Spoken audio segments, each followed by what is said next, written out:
That's a good one. That's a good. That's a good one. That's a good one. Oh God, it's a toad, son. It's a toad, dude. Let's go. I wake up to a little bit of drool on my pillow, feel like it's gonna be a bad day.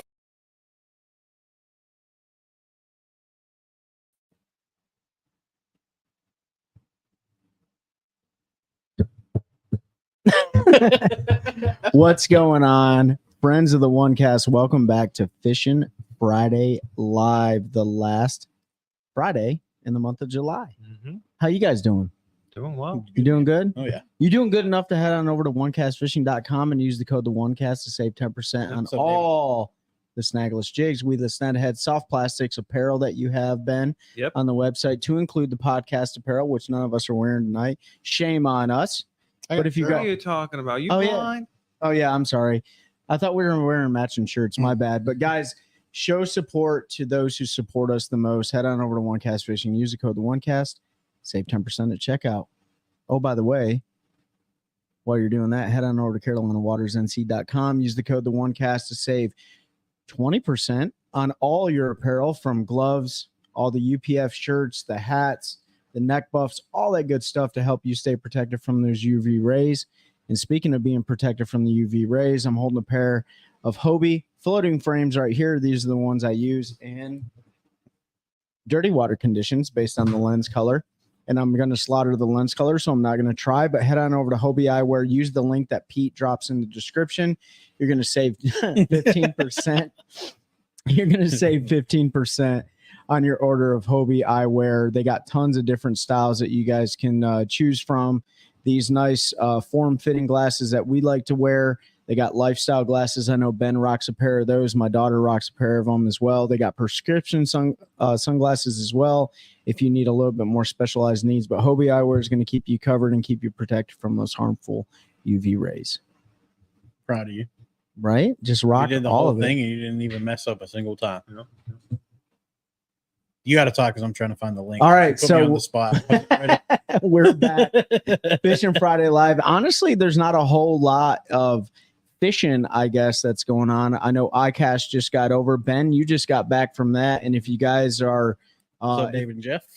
our last episode that dropped was an iCast coverage episode, right, We Ben? didn't. You guys didn't do a live that Friday, did you? No, we didn't. No, have, we we didn't had do bad that. storms. And you were gone. And to be quite frank, I just didn't feel like driving over here in the storms. So Yeah. we tried- didn't know what the internet was going to be because of Yeah. the storm. So And by the way, folks, we just switched internet companies out here. I know we've been talking about internet problems for well over a year. Finally, a new company, I won't name the name, just, dug a bunch of lines and offered a way better deal, because we were getting like 50 megabytes per second out here. Now we have doubled that speed at about $50 less a month, right? So whatever that previous company is, it sucks to suck because you're probably going to go out of business. we're still but- on the previous companies right now, though. Are we? Yeah, because you haven't set up the mesh system with the new one yet. So we got Don't say I haven't done nothing. your wife I'm not the hasn't. tech Your guy. wife hasn't set up the mesh system, This is Yeah. listen. but it's working. you it's just working. good thing my wife doesn't listen to this. She probably is. Now I'm gonna die. So it was nice knowing y'all. Thank you for the support. Continue to watch these guys. R.I.P. Watch your head when you open the door. I'm just kidding. She's a lovely lady. She would never hurt me. But 50 more for 50 less. That's right, Yeah. David. That's how we do I ended up- negotiation. I ended up setting up with the same provider at the new house and got like a stupid deal for 2 years. So they're trying to get people, I guess, running new lines. So we'll see how it goes. There's your son Avery. I thought that was your wife coming to kill me. I saw a bag of trash. I thought she was going to come Speaking here of and the beat me devil, to death. Taking the But trash. I saw Jeff ask what's on the agenda. We don't really have one set forth tonight. I There's don't not know. a lot going on. We were Tell just them gonna to tell us. Yeah. I mean, I guess it's a good. Yeah, ask questions. ask questions. We're just going to run our mouths off. Yeah. Yesterday we recorded next week's episode. It's going to be a really good one. If they have iCast questions, I mean, Yeah. because we can do it iCast live. question. They Ben, ask. run down. I know Pete was like, "Don't talk about that," but let's talk about it anyways. Talk about the. We just did a whole episode on it. Go listen to that. Well, the cool thing is, so new news for next year. Yeah. Major League Invitationals is going to bring a championship Mhm. back. Yeah. If they exist. And so the beauty of that is if for anybody that knows anything about the Major League Fishing Invitationals, it costs $5,000 to enter a tournament, right? That's a lot of money. And we've already seen anglers this year, and I can't remember the gentleman's name, but he posted a YouTube video. It was about 20 minutes long. And he was like, I'm bowing out of the invitationals this year because it's so expensive to fish it. And while the payouts are worth it, they're only taking 5 into the Bass Pro Tour next year because all the cuts that are happening, and there's no championship. So really the incentive, if you don't have a sponsor paying for it, is to go fish the Toyota Series, which costs $1,800 per tournament. Now they're bringing the championship back. I think that's a good thing.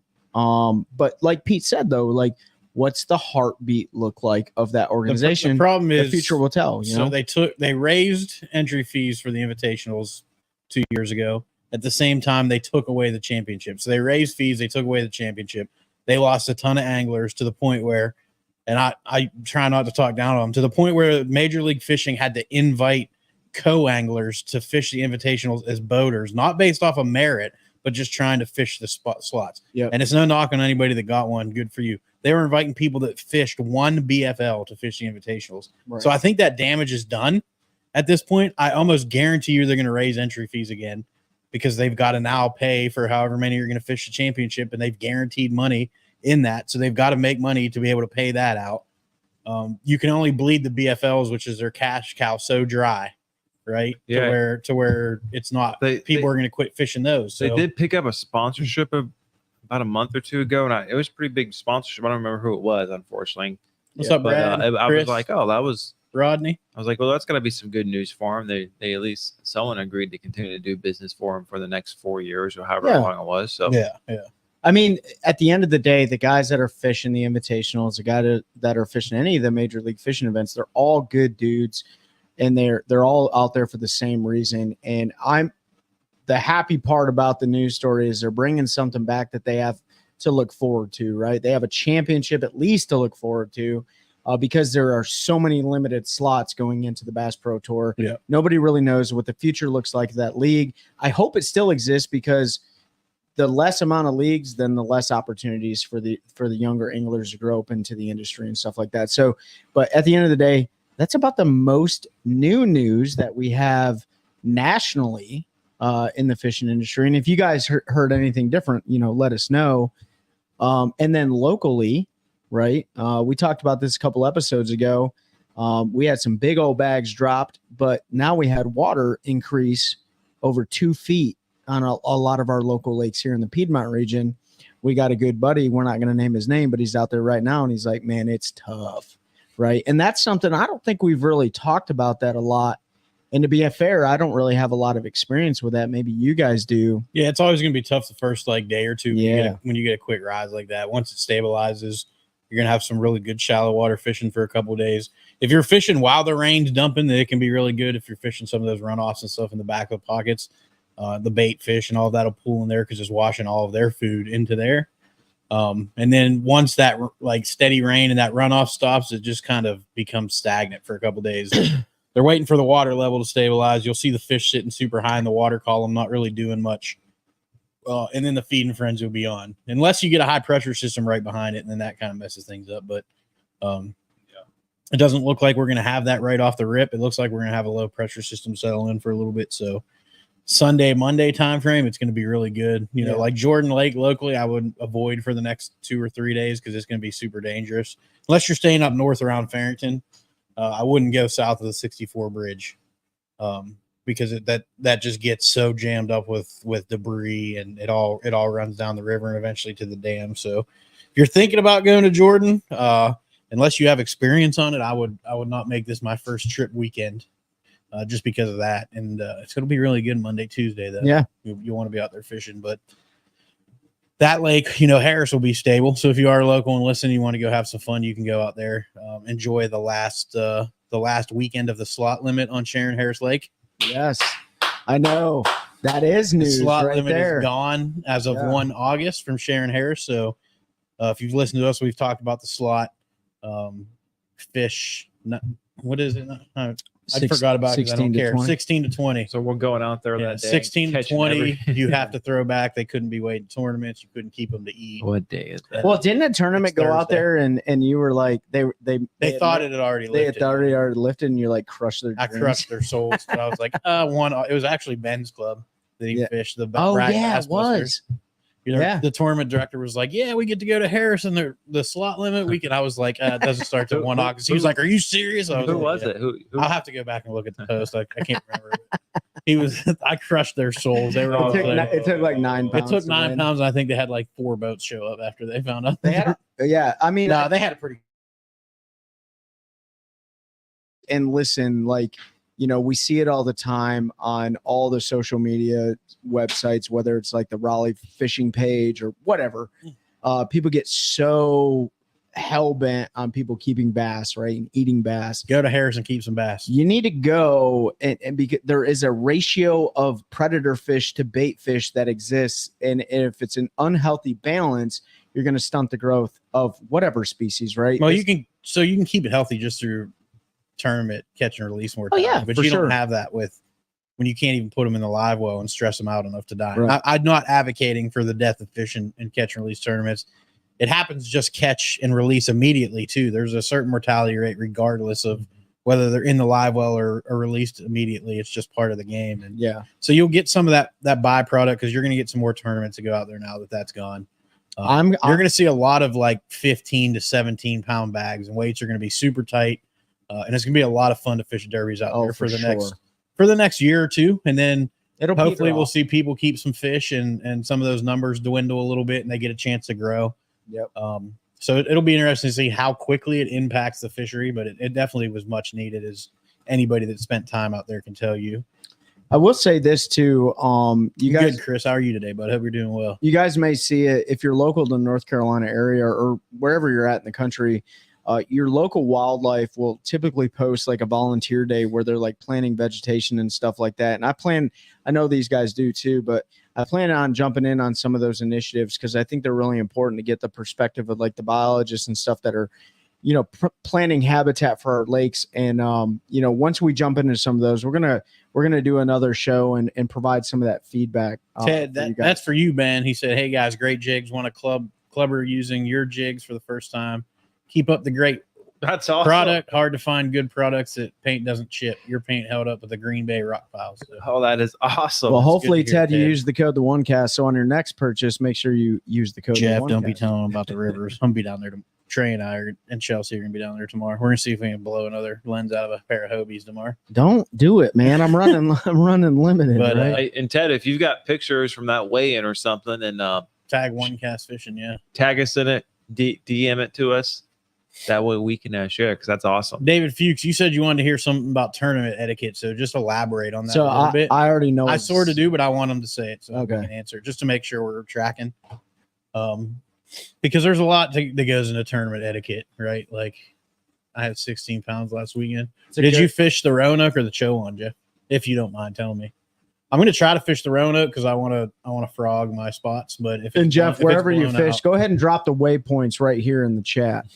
he No, said- I'm just kidding. He said, "I'll definitely be buying more. Sure will. Sounds good. Yeah, make sure you use our code, the OneCast. Save you a couple bucks. That's right. It's all one word. All one word. Roanoke. Did you just say up or down? Then that's all I need to know. It's going to be different though because He's we've got trying all to this rain. bracket. He's No, bracketing. because I really want to go fish like the gut and stuff, but I think it's going to be blown out because all this rain we've had. I think the lower river is going to be better. Three Sisters, okay. Yeah. Guys thinking that others need to follow them because of who they are. I mean, we're not. I know exactly what you're talking about, and that's what I figured. At the end of the day, it doesn't really matter what they think, as long as you're giving them respectable distance. Then it's fine. You know, like you just gotta take it with a grain of salt. Floating trickworm in the pads. Good to know. I might try that. I've never thrown one down there, but it sounds fun. Oh man, it's a staple bait down there. I know a lot of people do. I just don't throw it. Yeah. Yeah, David, with that, you've got to just take it with a grain of salt, man. You have to not worry about it. Like there's certain people, locals to pros, that have, a certain type of, not entitlement, but like they get big headed, right? Bravado, whatever you want to call it. And so they feel like if they're fishing an area and there's other people around, that the only reason those people were there is because they're there, and that's not always the truth, So you got to take it with a grain of salt. As long as you're keeping respectable distance, you're not rolling up on somebody, and you're not following them to a hole, or you're not getting to a hole quicker because you saw them fishing it yesterday. That kind of stuff, At the end of the day, he who gets there first gets there. But there is some etiquette, especially in multi-day tournaments. In a single-day club tournament, but there's nothing you can do about it, bud. Like, the person was just running their mouth. You've just got to let it go. Like, you were there first. They came in and fished. As long as they were respectable distance, then, you just got to let it roll off your shoulder. You can't let it get to you. If you fish tournaments, you're going to have it happen all the time. We've had it happen. We've had people not fishing tournaments get mad at us. We had it happen at Falls in our last regular season derby. There was a stretch of bank that everybody was fishing. We rolled in and found our spot 100 yards on either side from other boats, and the guy that was behind us around the point that couldn't even see us came around and watched us catch 5 fish in about 7 minutes and got super mad about it. He wasn't fishing the derby or anything, but he was mad because we went in there and fished. At the end of the day, we just said, hey, sorry you feel it that way, but we gave you plenty of space, and Trey and I just went on about fishing. Yeah. I think he said he was going to meet us at the ramp, but he wasn't there when we got there. I know. I was Shockingly. actually hoping he wouldn't, but would meet us at the ramp. I think Jeff, you got to text me that creek if you were by yourself. No, I'm just playing. I know it's frustrating, David, but like, you've got to that's one of those things with tournament fishing. Guys are always going to try to blame other guys. Not everybody, but you're going to have people that try to blame other people. Like, if their spot or area isn't paying off and somebody's near, they're going to say it's because you were on my juice, or you followed me here, or whatever it is. And especially on your lakes, like, your legs aren't very big. So, that brings me back to talking to some people at a certain Bassmaster Classic that we went to. Professional anglers, and what I mean by that is those that are fishing like the Elite Series and the BPT. A lot of those guys, especially those that are struggling in the series, man, they're doing whatever they can to make up the difference wherever else they're fishing. Right, that is not a justification for them to act like an ass. You're David. I know exactly what situation you're talking about. You were definitely the bigger man in the situation, and the reality is that person is going to end up hurting themselves in the long run, because there's an expectation out of those anglers who represent certain brands in the industry to act a certain way, right? Like, you specifically said that you would never purchase a product that certain angler ever represented just due to the fact that they acted a certain way. That is completely counterintuitive to what the organization that sponsors that angler wants them to be like, right? So at the end of the day, like, that situation is probably going to take care of itself. Obviously, sometimes they're going to fall through the cracks and stuff, but you did the right thing by being the bigger man and not leaving, by the way. Like, don't ever leave, especially if you were there first. Like, hold your ground. But at the end of the day, like, having those verbal altercations, it's not even worth it, right? Put your head down, continue fishing, do what you do best, and then feel better about yourself, because I guarantee you were able to sleep at night, and maybe that guy wasn't, man. And you know what? If he was, then it just means he was a narcissist, and let him go about his life. So yeah. Brad said I've been big timed off a spot before it happens. Yeah, I've never been big timed off a spot, but because I'll take it to the bank with pretty much anybody except for maybe Seth Ellis, but just because he's a big man, 6 foot. I just kind of want to hug him when 6'16". He's just a cute guy. I mean, no, but like Trey was saying, you got to stand your ground in those situations. I mean, I've had people roll up on points I was fishing in derby and stuff, and I've just been like, hey, you can just pull up and tie off to my boat if you want to.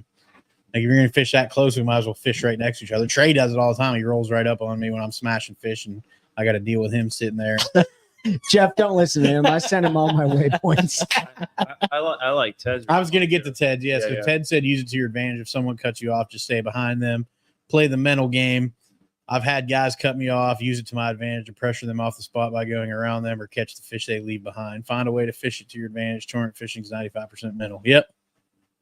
It's that's the truth. I mean, Trey and I talked about this year, like, we weren't worried about fishing behind anybody. We've caught fish behind pretty much everybody you can name, and including ourselves. Like, how many times we've gone back and caught fish behind ourselves. So you just got to do what you got to do. And that's exactly right, dude. Stuck to your plan, Thanks for the help on the technique I called you about. Did you catch anything on that?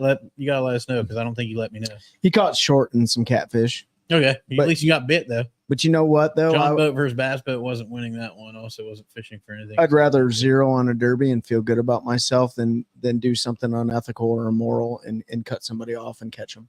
I'll say too, like John boat versus bass boat. If I'm in the John boat, I'm winning that 100% of the time because I'll take that John boat right across the deck of the boat. I'll get that 9-9 cranking and just. So No, just kidding. Don't whatever jump people's Pete's boats. saying, don't do. Yeah, don't do what I just said. Don't do what I just said. But you can jump a bass boat with a John boat. I'm just saying. It'll look like it'll. I'll be out there looking like what's his name, Keith Poche on a dam, just sending it. No, like there's certain times where it's just not worth the argument. Yeah. Not on the C rig, but I did the A rig, caught a dink. Nice. On the old A rig. Hey, listen, if the A rig is allowed in any of your tournament organizations, whoever fishes whatever, throw it. Yeah, there's Like, never really a bad time. I don't care if you think they're conditioned to it or not. Like, it straight up catches fish. And if it doesn't catch them, well, it tells you where they're at. it tells you where they're at, and you run it through a school. Like, you might tail hook one, and I know it's not the most ethical thing to do, but at the end of the day, you weren't sight fishing it. You're still going to get one in the box. So that's how it works. Speaking of sight fishing, Team Bass Tracker, that's Trey's on Team Bass Tracker. I'm on Team Aluminum Boat as well. I just have a different brand. Yeah. But speaking of sight fishing, Team Grassroots. Trey thinks if you see them on forward facing, it should be counted as sight fishing. I But, agree. they haven't eaten that since I agree that- 74. The A rig, they haven't eaten since 74. I What's did. up, Seth? Who said that? Seth. Seth? Yeah, If it's not a frog or a flipping bait, they don't eat it, according to Seth. No, I'm just playing. What I was going to say is Lowrance came out with that new Eagle Eye. The forward facing $1,000. 9-inch. It has forward facing, down, forward, 2D, down imaging and mapping, and all in one transducer, all in one unit, no black box for $1,000. And it's the same Now- AT2 technology. It's- It is a little bit. Is the The line beam's a little beam- bit restricted.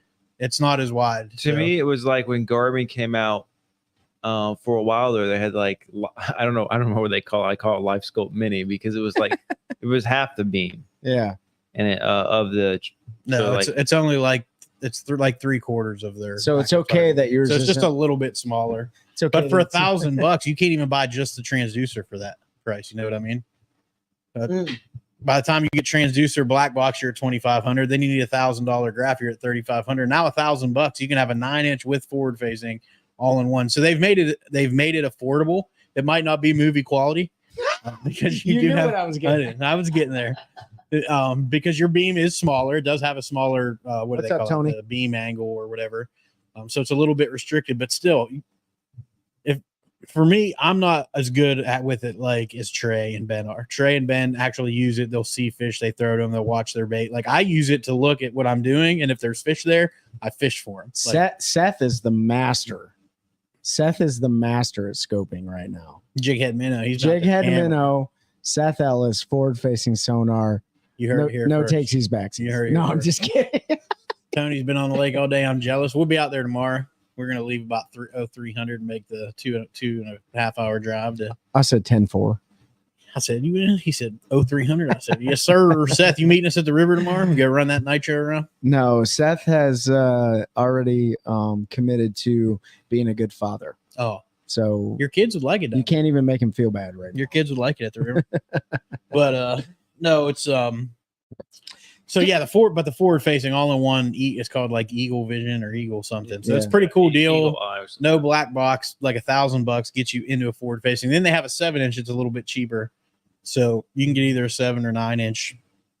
I just think it's cool that the argument's always been by people that they can't afford it. Now, if you can afford a graph, like an entry level graph, you can Yeah. afford forward facing sonar. Yeah, it's like a half a tank of gas, bro. Like you can. Yeah, $1,000 I pretty mean, much. I remember last Christmas, Black Friday, like you could get What's up, Tim? the whole like life scope, the original transducer, right, the 32, and then the Echo Map 9 or whatever it was for like all in for like $1,600. Yeah. Yeah, and I'll look at it. It's crazy. So I want to talk about that for a minute. Is that okay to talk about, guys? So we're not talking about forward-facing sonar specifically, but you brought something up earlier, Pete.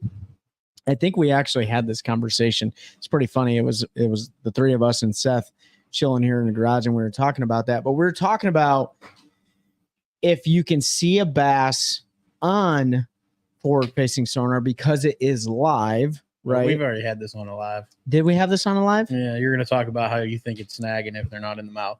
Well, ask the audience. Yeah, what do y'all think? So if you see the fish on forward-facing sonar and it's not hooked in the mouth, should it be the same rules as sight fishing? I do not think so, because you cannot go out there and snag a fish with forward-facing sonar intentionally. So- I will give anybody $500 if you can record yourself snagging a fish that doesn't attempt to bite your lure, and you physically watch yourself snag it. You cannot do it with a lure. You can't go out there with a big treble hook and a weight trying to snag A it. bass. And it's got to be a bass. So, okay. You can't go look at a big Because it's pot not of crappie out there. it's and be not like, exact, like, right? So we say, oh, I hit him right in the head with that. You could be 3 inches to the left, 3 inches to the right. It's just too unpredictable. So for me, I cannot physically tell that I'm snagging that fish, and that's why when I'm sight fishing and I watch the fish turn on it, I know, and people can get mad, I don't care, but I know for a fact there's pros and stuff that will set the hook and intentionally snag them in the mouth Yeah. because they Yeah. know they're facing the right direction, they can do it. So- Right. So if you're doing that and the fish turns a little bit and you get them in the side of the cheek or something, you knew what you were trying to do. You could tell that fish didn't eat it, right? Look at Trey and I in the Derby this year. Like, I had one roll on it. I thought he picked it up. I set the hook and he was hooked in the side.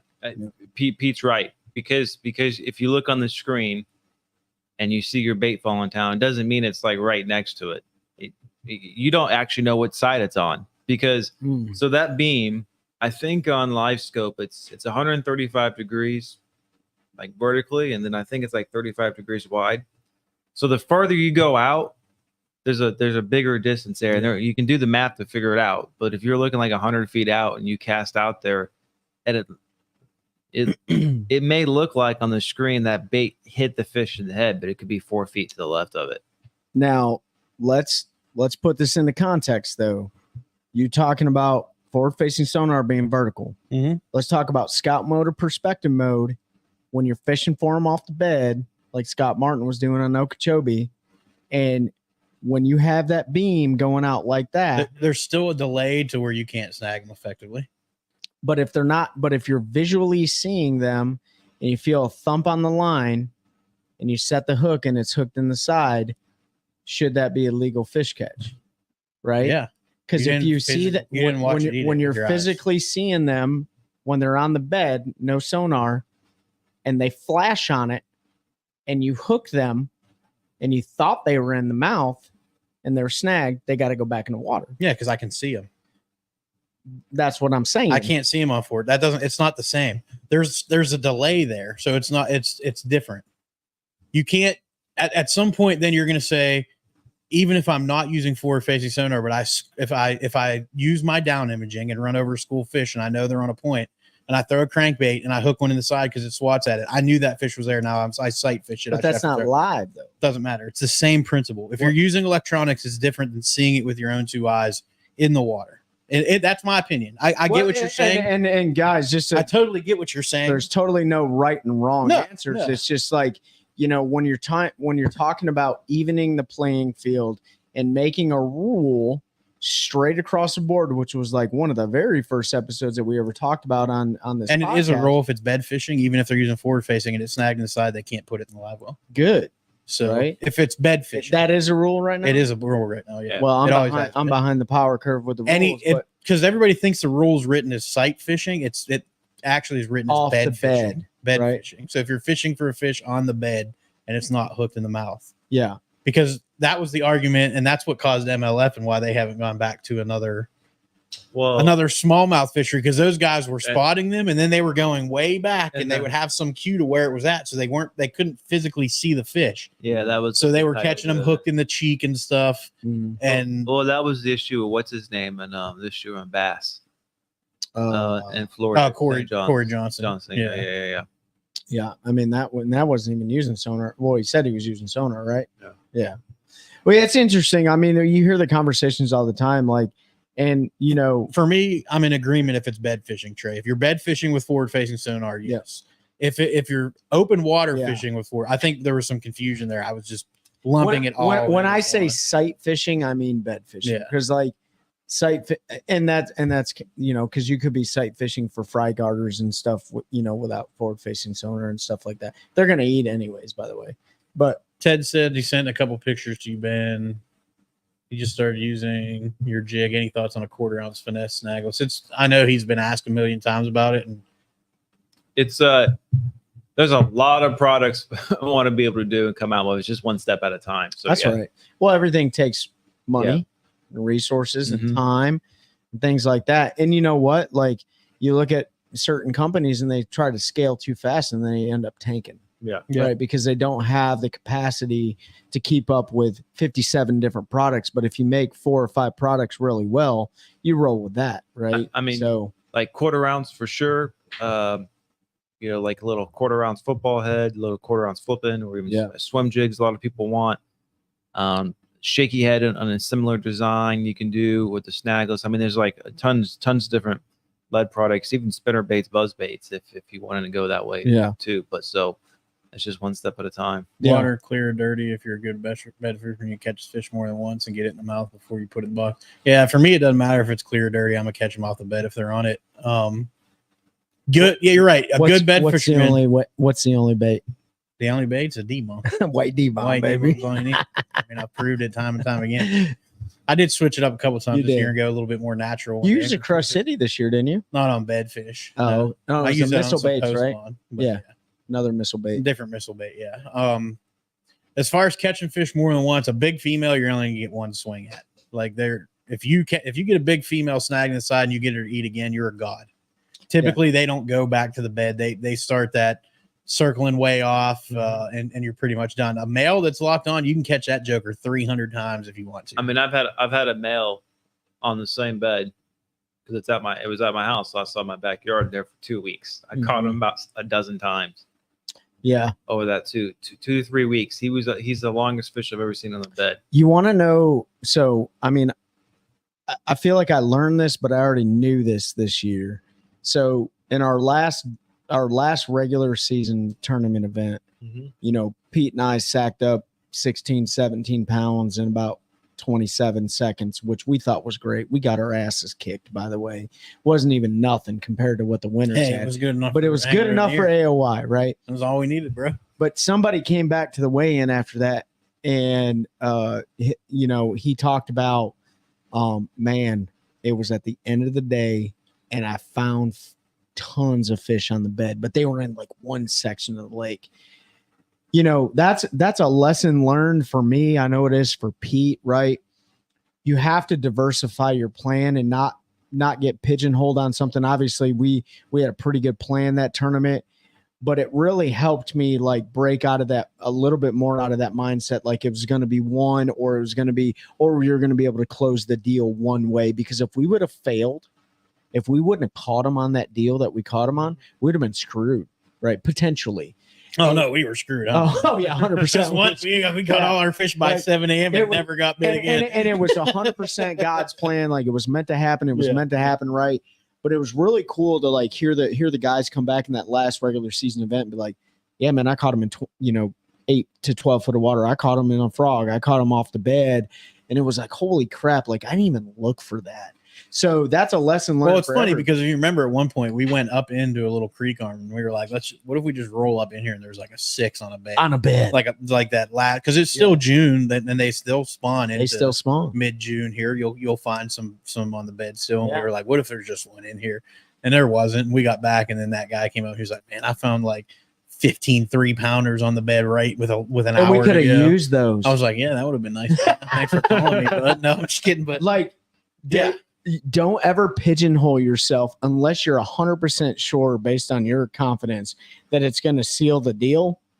Like have like a variety of plans. That goes back to when it's meant to be because we pigeonholed ourselves bad because after we caught our 17 pounds in the first 37 minutes, we never got really bit the rest of the day. I think we caught 2 little short fish and it made for a long, hot, sweaty, stinky day. Yeah.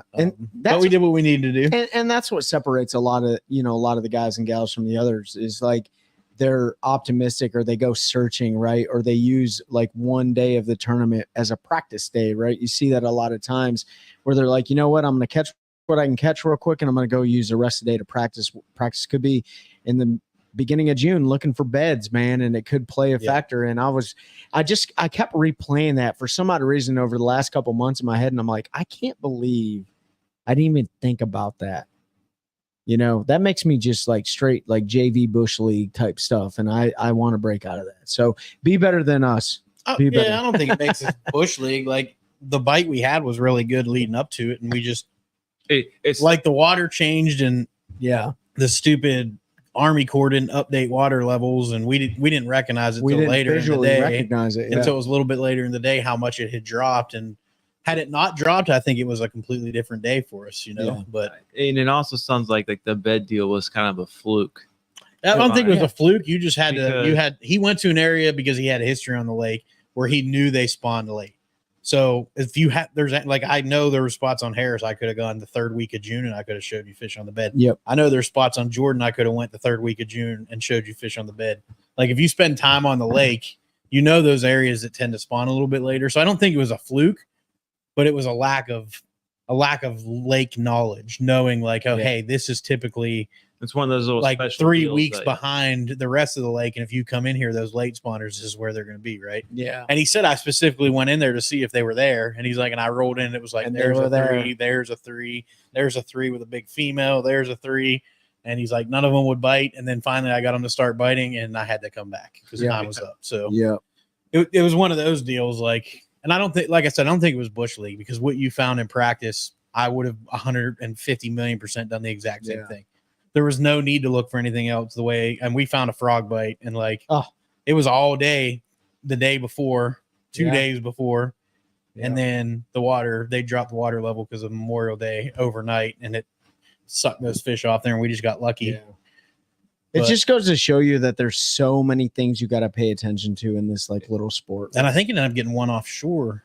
Oh, Well, one of their big fish came off a frog, and that was Yeah. Corberson that one. The rest, yeah. the rest was offshore. Hey, what do you got, Corbus? Like Yeah, but- 21, Yeah, 24. Mike. but you're gonna take that lesson learned now for Oh, probably yeah. like every single lake now, like up until probably mid-June. Oh, yeah. Instead of going straight, maybe looking to offshore, Yeah. if you're going to a new body of water, you might go take a couple peeks in a couple pockets here and Yeah. there in different parts of the You know, lake. keep going. I'm sorry. Because I mean, I think you guys found a good bite. They were post spawners. People were catching one at offshore. I mean, that's what you're thinking. Yeah, there's a change in that local special knowledge. Oh yeah. But now you're like, okay, that's in the back of my head. So, hey, when I'm on a lake in early June, I might just go peek here and there just to see. Well, yeah, I mean, I don't know who said it. I think it was Brandon Polinick years ago. I was watching one of his videos, and his method was like, dude, always eliminate the shallow bite first. I don't care if you're like the best scoper in the world and I mean, maybe that's being debunked now because of people have been able to chase big fish out in the middle of the opens and stuff. But nevertheless, like here in the Piedmont region, I'm going to follow that model, which is like, I'm going to eliminate that shallow bite first. And then, oh, by the way, even if it's not going on that day, it could be going on 2 days after that. I think a right? big reason for that is the shallow bite is typically a moving bait bite, or you can get bit with a moving bait, so you can cover a ton of water super fast, and you can figure out if I fish 300 yards and I get 7 bites, the fish are shallow. Yep. Right? Like I can do that. Whereas if I'm looking for points, is it rock that they're on? Is it wood? Are they on grass lines? There's a little bit more that goes into the offshore game. Let me ask you, because I don't know, because I don't know how they're actually catching them. Because I know those big bags they're catching right now in Jordan. They've been catching them pretty shallow all year long. Yes. But past maybe post spawn, like the traditional shallow bite, you like when everyone starts to go looking offshore. But we know they're catching them shallow. Are they catching them mostly on moving baits? Yeah. And Moving bait, a lot of it's like jigs and stuff too, fishing. yeah, slow. and Yeah, so crankbaits. that was my other question. Like, do you think if there was a disparity, like going down the bank or shallower, right, fishing, maybe up to 6 to 7 feet, right, at however you want to define it, but like cranking or something, hitting that underwater stuff you can't see, rather than are they pitching and flipping Yeah. to lay downs to catch. They're flipping laydowns mostly. Yeah. I can tell you before I even had a twinkle in my eye about how to fish offshore, I mash fish year round on Jordan in 2 foot of water, flipping Oh. laydowns. I think, you know, With a jig. we talked about that Mhm. a long time ago too. That like 4 to like, or maybe that 6 to 12 foot water depth range, or maybe 6 to 8, That whatever. mid-depth, That yeah. mid depth range is so overlooked, to include myself. I overlook that. I don't overlook that. I just don't. I don't fish it. Right. I think that's- mine's like the 4 to 10 foot. Yeah, it's Yeah, it's such like a, that. and I guarantee you I'm missing out on a ton of fish, right? Because you think of that transition period, you think of you know, and that's what's kind of screwed me up here. And maybe you guys feel it, you know, depending on where you're at, like deep is relative. But deep for me is in that 15-foot range based on Mhm. my home lake, right? But that is not the case on a lot of other lakes. It could be 8 to 10. It could be 12 maximum, right? Or it could be a lot more. Or it could be a lot more, right? It could be a table rock type deal, right? And you say something about that kind of that mid-depth range. Like I've had a lot of success on Jordan with that, especially late May, June, even in July, because you know how that water willow grows, Yeah. especially down in the river sectional and steeper banks. Like sometimes they'll be kind of up in the grass, right? So you kind of like pitch the grass, or they'll be right on the edge. But a lot of times you can throw up on that edge and drag your worm, creature bait, or whatever to that first or second drop off, and they're just sitting right there. And that it's really in 4 to 7 to 8 foot of water. But a lot of times, it's easy just to be on top of them, you know, Right, your working boat's right over the because you're top. working the grass, feeling the grass, and but when you fish that way, like it's slow. Yep. Because That's why I never fish that stupid grass at Jordan, because they're never in it anyway. I never catch them in that dumb grass. I've had Or your boats. I know over a the lot top of people. it. I know a lot of people have. I've only ever caught them in front of the I've grass. had an amazing day on spinner baits in that Never grass. caught a fish in the grass on Jordan ever. Oh man. I've tried to keep it honest. I just don't even fish it anymore. And you know, and that's just one of doesn't those work for deals, me. right? Like Yeah. he might be in the right place at the wrong time, and you were in the right place at the right time, right? I will You just say never know. it's been a less of a pattern for me on Jordan than say at Tillery. Tillery. Yep. Like Tillery, and it's got, you know, it doesn't have as many laydowns, but it's got all those wood boat docks, Yeah, which are you're right, Jeff. essentially. Once you find the depth parallel Same in the thing. bank is key. Tony, I'm not exactly sure what you were trying to say here. You said I got something to say. Why do boats, bass boats, when you're fishing? I think you say why do boats pass boats when you're fishing? You're 10 foot off the bank and they still climb up your butt. Go Oh, into the bank. dude. What's it called? I think what you're trying to say is why do boats get so close to you when you're fishing? One simple word: dumbassery. Or lack of awareness. Yeah, Right. it could be lack of awareness. It's just people being ignorant. So okay. So I told you about that last week. I don't think I did. I mention Oh no, it you didn't online? mention it on the show. So this was really cool, man. So this was really shitty, and then this was really cool at the same time, Tony. I was out fishing last Saturday because my 2D is not working on my freaking trolling motor, so whatever. But I went out to figure out if I could fix it with a wire, and I fished, and I caught the snot out of them. But in that time, I had 2 boats run between me and the area I was fishing. We're talking like maybe a 50-yard What's up, gap Dwayne? between me and the bank. It happened twice. And then I watched that same boat do that to 2 guys that were fishing offshore on a flat. And I actually talked to some of the guys, and I was like, man, you know, it's pretty disrespectful. It was a lack of awareness. I have no idea why. But at the same time, later on that day, I had a family in a pontoon boat come down and go to idle speed. And as they were passing me, I was fishing. I heard them, and their kid asked, why are we slowing down? And the lady said, to be respectful. Right. And it was the first time, I think in a long time, or maybe ever, that I seen that happen. I've never seen a pleasure boat. And it caught me off guard, man. I don't even know if I had my GoPro going or not, but I was just like taken back by it. I was like, wow, did that really just happen? I have no idea why. I can't give you a reason, but If you somehow hear this, thank you. yeah, thank you so That's much awesome. for the family that was on the pontoon boat with like 150 horsepower Mercury on that thing, like blasting down the lake, and they came to a straight stop. and idled past me. And I was in the middle of the lake-ish fishing. But Tony, it goes back to just like, you know what, sense of entitlement. They don't care. They don't know, whatever the case may be, because not everybody out there, I mean, most people out there, they don't understand what you're doing. Jet skis are the worst. They don't understand that you're fishing, right? They don't care. I mean, You know? you could be standing in your bow, but they don't know where you're casting at. They don't know what you're doing. I mean, Yeah. I mean, we go out there to target fish and we ask ourselves the same question. What the hell are they doing? Why are they out there blasting around? Like, look stupid, right? But at the same time, they're looking at us saying the same thing. Like, why is that guy like sitting there like staring at that thing on the front of his boat? You know what I mean? Like, who knows? Jet skis are the worst. But I tell you what, we talked about this before, Jeff. You can use those wake boats and those jet skis and all those things to your advantage, depending on what body of water you're on too. Because the more they're chopping up that lake, especially if it's like slick snot like glass, I think a lot of times it fires those fish up. That's just my opinion. Yeah, we're getting close to Tony. You had, I don't know if you sent a picture. He said blank. But blank. So, we're getting close to that hour mark though, so we got a giveaway to do, obviously. But first, we want to talk about upcoming events. So I'm going to pull the dates up because I have a terrible memory today. I've got too much going on. So September 7th, if you're in the Raleigh area, head over to the second annual Warrior Fest Tap Yard for Warrior Fishing.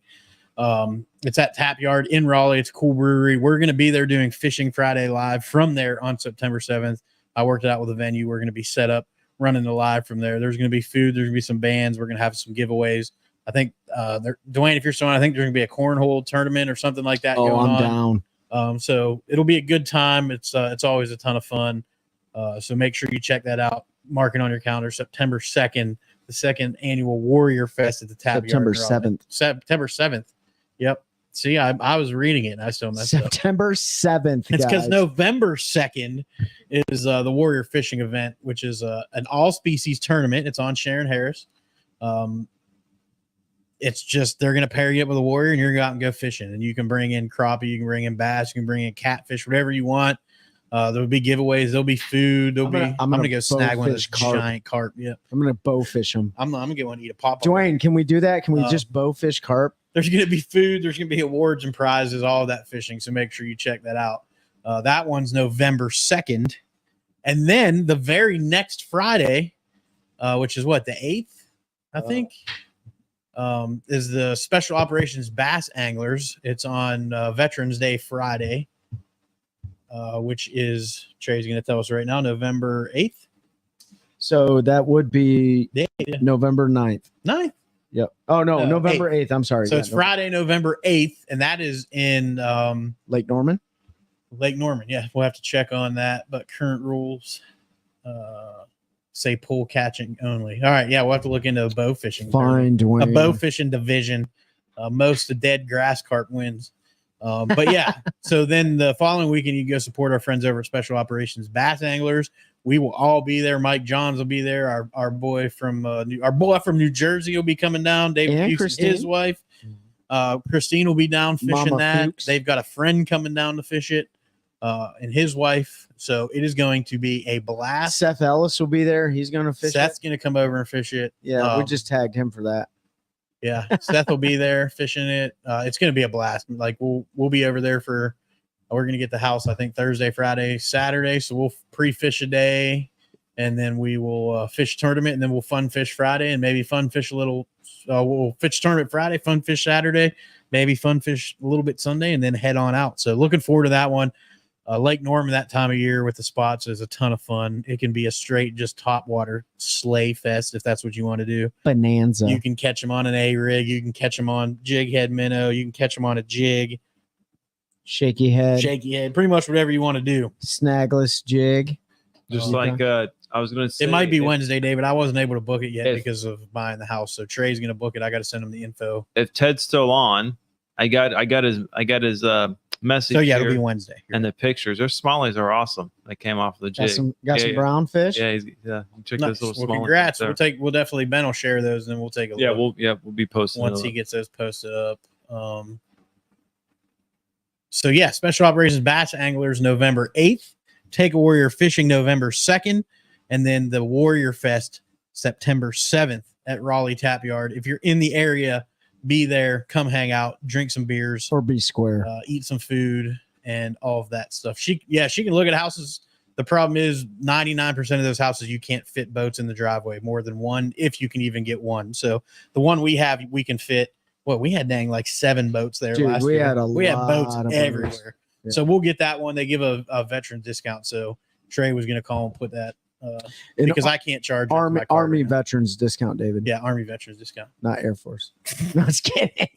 But David, or I can send it to you, David. If you want to book it, I can send you the info. David said he was going to fight an Army guy today. I'll hit you up, David. I'll hit you up. We'll talk about it a little more. I just my timeline got kind of thrown off when the offer got accepted on the house. So because you know how that goes, you got to be careful where you're spending money. Yeah. You couldn't Pete, tell by all the packages congratulations on showing up. closing on your outhouse. What's up, Jesse? Y'all boys are legit. I want to grow up to be like y'all. What do you mean we're legit? We're just sitting here talking. What are you doing, Jesse? Hope you're doing well, bud. Jesse's out there breaking necks and cashing checks, dude. They probably actually give a better discount to Air Force guys because you don't have to worry about them tearing anything up. Oh, yeah. A bunch of Army dudes just get drunk and tear the house down. Air Yeah. Force guys are too busy sipping tea. That's why they eating get paid crumpets. special duty pay when they live in our quarters. It's not good enough for them. Hardship pay. Z Sombex. What's up, bud? Z Sumbex. I have a bag of baits for you to give away at Oh yeah, takeaway fishing. Jeff, I again forgot to text you back. I know you texted me, and I was in the middle of house stuff, and I completely forgot. We'll hook up, bud. Easy beat. David's getting riled up Love you, mean it. now. Love you, mean it. Love Jesse, I'm glad Um, to see you on, bro. We haven't seen you in a while. Not really. The wife and I said, My wife said I'm on the suck train. On the suck train fishing. no, dude. I just had some ball head jigs made, weedless, 3-aught hooks, no weed guard. Nice. Pickwick was Pickwick, Jesse. I mean, Pickwick did Pickwick I stuff. mean, man. you either got on the schools or you didn't. You know, it's not a. I mean, that doesn't define you. You know that. Yeah, that was a tough one for a lot of folks. Yeah. That was I mean, I didn't catch anything, Jesse, and I wasn't there. So anytime sucked worse than Patrick you. Walters whoops on people. I mean, it just is what it it's is. no That guy's- surprise when that guy's Patrick just- Walters. Yeah. That guy's just on a roll for the last two and a half. I think years. he has like some sort of like ability to like call fish to him or I don't know. It's weird, man. The It shorts. freaks me out. It's the shorts. Freaks me out, dude. I mean, just look at the number of elite events. Like, if he can win a classic at some point in time, he's got to be up there in that conversation of top anglers of our generations. You know what I mean? Jesse already set records, so he caught the Jesse does largest have the bass largest bass. on the National Professional Fishing League's history. I think that thing was almost 11 pounds, like 10.9 pounds at Lake Amistad. So definitely hang your hat high on that. And you smashed him this year in the Fisher's Men, Jesse. So, you know, I don't know what you're talking about, dude. Yeah, Jesse. Don't be self-deprecating. It makes Trey sad. Yeah, it makes me sad. Patrick in the house juice. That house does have some juice in the league. Yes, That's for yep. sure. Them guys work well. You know what? So If you guys know Patrick Walters, have him come up in November, fish the Special Operations Bass Anglers Tournament. no, don't. No, you know what? Don't call. You know what? That is a great event, guys. Like, Yeah. I mean, if he can make it and you do know him, call him. That would be awesome. we want every pro to come fish that event because the more support that we show the special operators families, and they're the ones that usually attend the events at the weigh-ins, you know, that money goes towards a great cause. You know, we got so many men and women in uniform that have paid the ultimate sacrifice. Those events don't happen often enough, but when they do, they're very important. So any professional angler that can get behind that, we really appreciate. And your there's support usually a coming few out. that show up. Shaw Grigsby fishes it every year. He'll be there. Hank Cherry's fished it before. We've had who else has fished it? There have been a bunch of people that have fished it. I'm not going to try to remember everybody's name. I think Brian Newf has fished it a couple times. So Brian Thrift. or Brian Thrift Thrift, fished it quite a Thrift, few yep, times. yep, Like yep. it's a good time. So definitely check it out. Yep. If you're anywhere closer, if you're looking to take a fall fishing trip to a lake that is really fun in the fall, you can catch them cranking. It's like Bubba Gump and shrimp. You want to do it, you can get a bass to eat at that time of year. Don't follow me. Follow someone else because I sucked on So that. we're like going last to year. Red Crest and Chickamauga, Nick Jack to watch Major League fish, and maybe we'll make time to come up your fish with y'all. That'd be awesome, man. Tony, you come down to see us and then maybe make time to go to the Red Yeah. Crest. We appreciate that. I wonder if And, Red Crest happens next year. Yeah, we'll see. But no, that is a pretty cool place. No, that's a great place for them to have a Red Crest, like Chickamauga, Nickajack. Like that's a really good place. And what month is that? Like March, I don't It's know. like March or April. March or April. So it's gonna be a slugfest for sure. They released Yeah. their schedule and I already forgot the entire thing. Yeah, other than they're hitting a lot of those Tennessee rivers. other than like Smith stuff Mountain, which is going to be before an the awesome ledge event. fishing. Yeah. Smith They got Mountain Potomac Lake. too. That's Well, cool. they fish that every year. That's like their what's the MPFL's one? Saginaw Bay. Saginaw. They fish the Potomac every year. That's just one of those one of those fisheries. But I don't Smith know. Mountain's going to No. be Not this year. yeah, No. they fished it this year. No. They went they went to the Potomac. No, they didn't go to Potomac. They Where- went to The James. the James River. Oh, it's all the same difference. Literally the same fish. Totally different bodies of water. Literally but the same. the fishery. same. They're literally the same fishery. All right, let's do this, Tidal rivers in Virginia. I they're the same. drove over both this last week. Yeah, Let- see, they're the same. Let's do this giveaway, guys. This is the last month, the last Friday that we have the giveaway. We've done 5 straight months of giveaways, and it's because of you guys, right? And here's my challenge to you. Here's our challenge to you guys. Share our episodes, whether or not it's on YouTube, Facebook, Instagram. I agree that you Um, need to add bass fishing to the Share our Spotify, share our Apple podcast, share that with all your friends that like to listen click to on that. to What is that connected to? shut up, Pete. Share all of our episodes with your friends, please. That's one of the major ways that we can grow the channel, we can grow the podcast, we can grow the lives, all that stuff. Sharing it with your friends. So if your friends like to listen to outdoor podcasts, things that are educational, informational, please share them. Help us continue building this channel. Leave those reviews when you can. Have your friends leave their reviews. But we're going to jump into this giveaway. All right, so you guys know how it works. Pete's working out the deal right now with the wheel of names, and you should be able to see it. Yeah, it's going to take up most of the screen. You should be able to see. Remember how this works. If you don't remember, there are going to be 3 spins. The first 2 don't mean anything. So if your name comes up, I'm sorry. Dude, You were just a trial. So the first 2 don't mean anything. It's just to show that it's random. It is random, so it can land on the same name. It typically doesn't. But and then the third spin is for all the marbles. Winner this month, you see the jigs. You're going to get a Carolina Waters prize package with a hat and shirt. You're going to get a custom jersey that Mike Johns is hooking you up with FX3. The only stipulation there is you have to have the FX3 logo and our OneCast podcast logo on the jersey, and then they'll hook you up with any other logos that you have the rights to on that. So let's go ahead and do the first practice spin. I don't know if you guys that's just going to be Christine Gibbs. She won last month, right? She did. Yeah. We still. You guys over all the plastics that fit well with all these jigs. This is number 2 again. This is not Travis or Andrew. Sorry, Andrew. Andrew Bodine. Sorry, Andrew. So this one is for all the marbles, the final giveaway in our 5 months of giveaways. So let's do it. Good luck, everybody on the list. Oh, it's the big one. Oh. Oh, Zach Van Voorhees. Zach is a longtime listener of the show and fan of the show. That's awesome. Congratulations, Zach. Are you related to Jason Voorhees? I don't know if you are watching this week. Hopefully you are. If you are, then did you take a picture of that? I did. If you are, then DM me and we'll get your address, or we can just meet up because you're local. It would be a lot cheaper than shipping this giant box of jigs. Yeah. And then Carolina Waters will get you in contact with Nick Kincaid over there, and then we'll get you hooked up with Mike Johns for the jersey. So congratulations, Zach. It's awesome.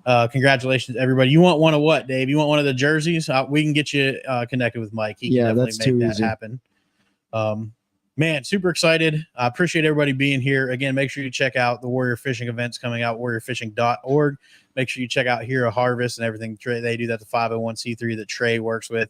I think they're heroesharvest.org. Yeah, they are. You can check out FX3 and our boy Mike Johns. If you haven't listened to that episode, go back a couple and check that one out. That's an emotional one. We've had several people message us saying they were crying, and there's nothing wrong with that. So go listen to Mike's story and how he's trying to help our veterans. That is fx3inc.org. And then, of course, you can check out is that already? Oh, no, Special Operations Bass Anglers. You can check out SOBA on Facebook. They don't have a website yet. I think Nick's working on them getting that, but just search Special Operations Bass Anglers on Facebook. You can find their group, and that they keep you updated there with the tournament. If you are going to fish that derby, you got to message that page. That's how you get entered, and they're doing boat numbers by how you register. So I happen to know boat number 1, great guy. His name's Pete. Super guy. Probably going to go out there and lose. Trey Thompson, he's a little sketchy, but he's second. Yeah. So yeah, if you guys are looking for jerseys, we'll get with Mike Johns. I'm surprised Mike's not on here. I'm going to call him castricize him, ostracize him, whatever. You know what? Castrate him after we finish up. The last couple episodes that we've done on our podcast, not on the lives, we talk about fishing or the outdoor as a healing opportunity and therapy and stuff like that. Mike is in a state of healing right now. You know, the guy that we just had on yesterday, Rick and Bass and 3, talks about healing in the outdoor therapy. Like, go back if you're one of those, or you know somebody that's struggling, that's you know, kind of working through mourning the loss of a loved one, or just in general. Refer them to those episodes. There's a lot of great words of encouragement. Like, the outdoors offers so many different experiences that not a lot of people understand. If you're in a position to take somebody fishing, take them fishing. There's no justification other than just wanting to take somebody fishing. There's no permission needed. So, you know, get those folks in the outdoors. Let's help grow this sport. Let's help grow the recreation. And then the only other thing is David said on here, you got his Take a Warrior Fishing jersey. Yeah. You can go and order your Take a Warrior Fishing jersey. I don't know the link to warriorfishing.org. It's all right on the website. You can order one. It's got our logo on it. Yep. It's got everybody who supports the organization's logos.